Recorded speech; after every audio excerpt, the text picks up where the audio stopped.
Hi everybody, welcome to my photo tutorial on how to make a vintage style zippered baseball jersey based on the zippered flannel jerseys from baseball history.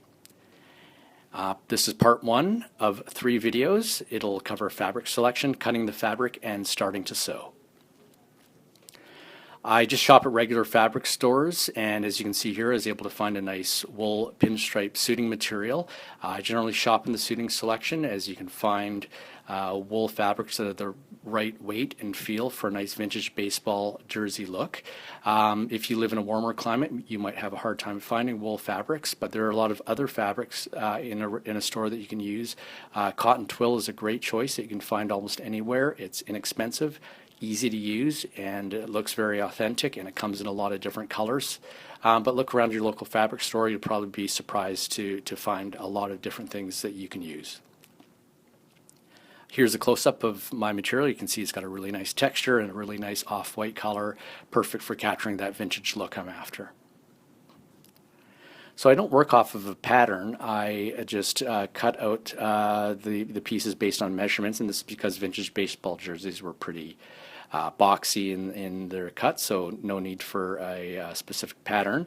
In this case, I am cutting it 26 inches wide, and I'm cutting 2 separate pieces for the front and back panels. One is 32 inches long and one is 34 inches long, and you'll see in a little while why there's a difference in the 2 lengths. And I'm about a size medium, so of course those dimensions would have to be adjusted depending on what size you want to make the jersey. And there are the 2 front and back panels. Again, both of them are 26 inches wide. One is 34 inches long and the other is 32 inches long. This is the pattern I've made for the hole opening in the jersey. As you can see, I just folded a piece of paper in half and cut out the design so it was perfectly symmetrical.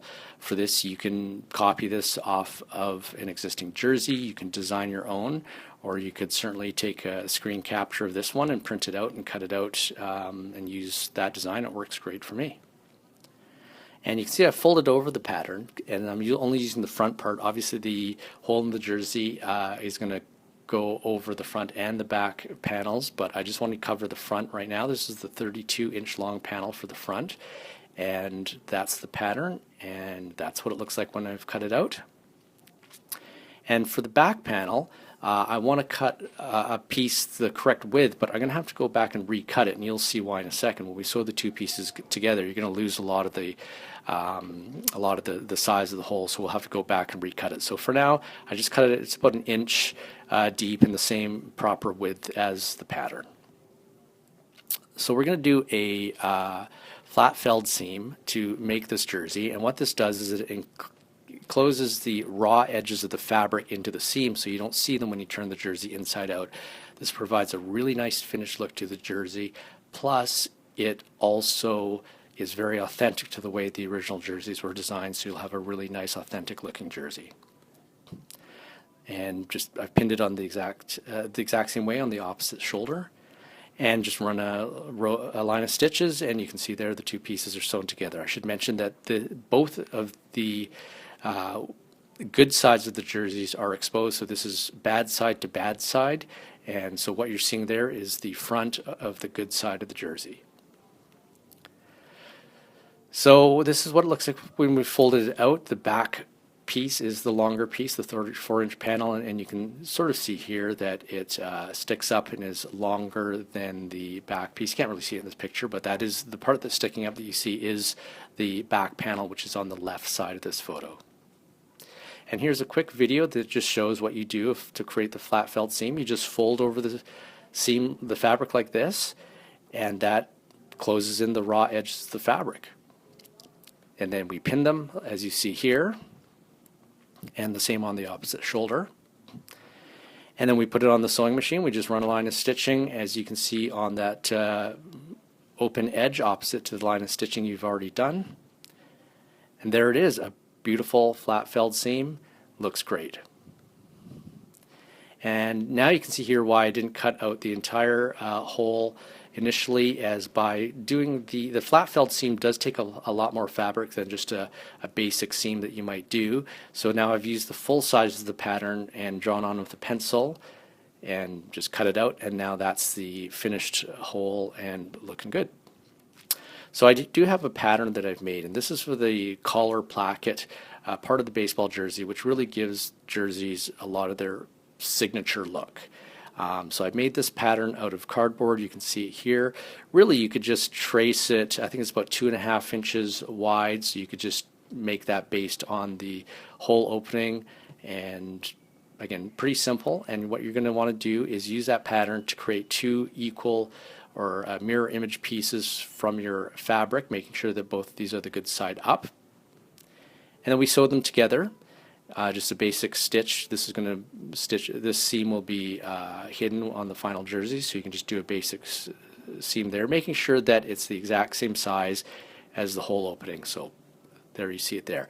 And now we've got 3 elements, and this is the hardest part of making this jersey. You've got the 3 elements. You've got the body of the jersey, you've got the collar placket piece, and then you've got the zipper that you see there. So I just want to talk about zipper selection for a moment. You can see the one I have here is a metal separating zipper, 22 inches long. The zippers on these jerseys didn't always go right to the bottom of the jerseys because there was no need to, because if you're tucking the jersey in, you don't need to have the zipper go all the way to the bottom, although some did. So I find for myself I can use about anywhere from a 19 or 20 inch zipper up to about 24 inches.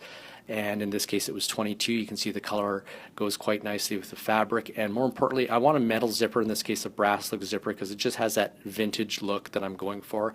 Having said that, this is your jersey, so you could certainly use a colored plastic or a more modern look if that's what you wanted to, but if you're going for the vintage look like I am, I like these brass zippers, or a steel colored metal zipper is fine as well. And now what I've done is I've cut the jersey up the middle on the front. I find it easier to make the jersey initially with the front panel intact and then just cut straight up the center like this, and obviously with the pinstriped material it's very easy to keep your lines straight. And here we have the 3 elements put together. So again, the main body panels, the collar and placket, and the zipper. The orientation here is very important to note. So we are looking at the underside of the jersey. So this is the reverse side of the jersey. And the collar and placket is placed with the bad side up. You can see the seam at the top where I sewed the 2 collar placket pieces together is the raw seam facing up. And this is because what we're going to do is we're going to turn the collar placket piece and fold it out to the outside of the jersey, exposing the good side of the placket. And then the zipper placement is extremely important, and you also see it here. So the zipper you want to have facing, with the teeth facing away from the seam like this, so that when you sew it together you'll get a nice finished seam. And here's a bit of a close-up that shows up. So again, we're still looking at the underside of the jersey. We're looking at the bad side of the collar placket piece, and you can see the zipper orientation with the teeth facing out.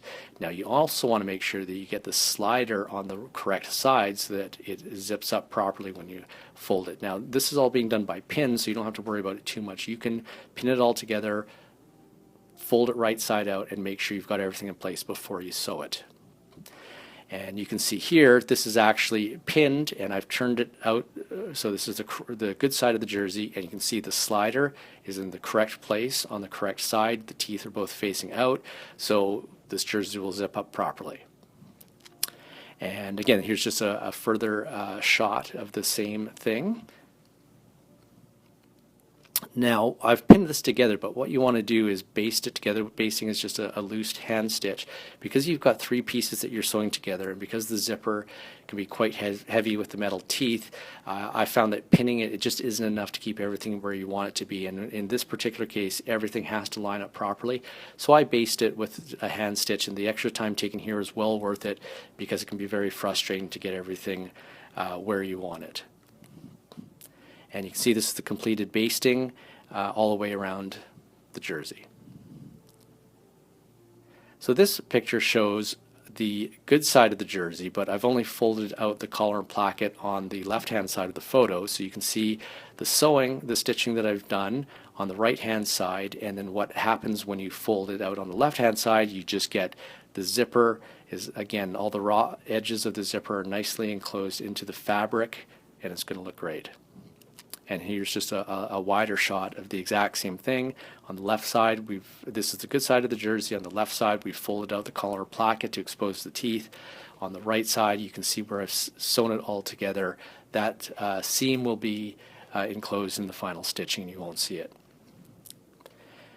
And so now what we're going to do is, and again, this is the good side of the jersey with everything folded out. You can see the seam at the top of the collar and placket where I joined the two pieces is now just the finished seam side. And I'm going to run a line of stitching all the way around the inside of that seam, pretty much right over top of this stitching that you did to sew these pieces together, and that'll just give it a nice finished look on the good side. So here I am pinning it all the way around. And this is what it looks like when you sew it. So this gives it its final finished edge around the jersey. The zipper you can see is in place. It's zipped up. It's working. It looks exactly what you want it to look like. And there's just a further shot of the same thing. Again, zipped up. It's all starting to come together. It's starting to look like a baseball jersey. And this is just a close-up again of the head opening. Okay, so now we have a decision to make on how we're going to finish the edges of the placket. A lot of baseball jerseys will use a braid to go around, and this is a very common look. But on my jersey, I've decided I want to just finish it the way it is because I like the pinstripe look. So I'm just going to turn under the edges like you see here in this photo, and this will just provide the finished edges to the placket and collar. Here I've pinned it all the way around. And there's just a close-up so you can see what it's going to look like. And there's the finished product. I've stitched all the way around the edge, and it's given it a really nice finished look, and we're looking very good, very nice vintage baseball look.